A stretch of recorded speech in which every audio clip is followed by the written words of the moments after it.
Hi guys, it's Thursday, July 8, 2011, and this video is coming to you in one part, and that one part is Harry Potter. This time next week I will have seen Harry Potter and the Deathly Hallows Part 2, and it is going to be the end of what has been a fantastic journey. So this week I decided I'd look back on how Harry Potter has affected my life. I was 6 or 7 when I got the Philosopher's Stone, and I clearly remember my mum reading it to me and then rereading it myself. Now, unlike a lot of people I knew all the many years ago, Harry Potter wasn't the book that got me reading. That was The Giggle Treatment by Riley Doyle, which is a fantastically funny book. But Harry Potter was the book that sparked a love of reading in me.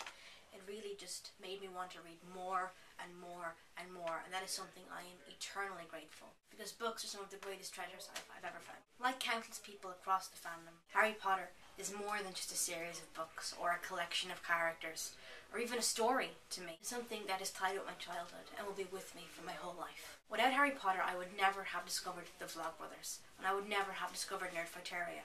I wouldn't have met half the amazing people I have. I would never have befriended so many of the people who are so close to me now. It has been a constant in my life, sometimes the only constant. There's always a Harry Potter book or movie I could get lost in, or a new book or movie that I could look forward to discovering. Now that that's over, it almost seems unnatural that there's nothing waiting for me next year. There is Pottermore in October and I'm super excited for it, but it just doesn't feel the same. For a long time, I considered this movie to be the end of an era, but I read something today that changed my mind. Somebody said that it's not the end of an era, but the beginning of a legend. The perfect words to describe what Harry Potter is, a legend. For me though, the end of Harry Potter is, I suppose poignant would be the word. As I said, I have grown up with Harry Potter, and I've watched these characters, my friends almost, grow up. This movie really is the culmination of that. They are truly becoming adults now.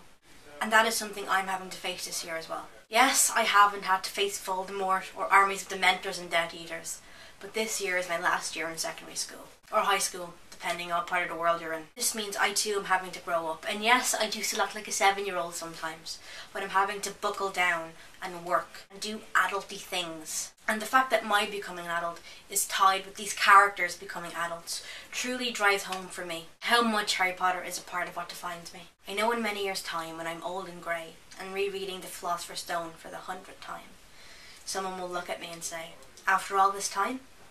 And I will reply, just like Severus Snape did, "Always." I have stuck with Harry Potter to the very end, and I will be by his side for whatever comes.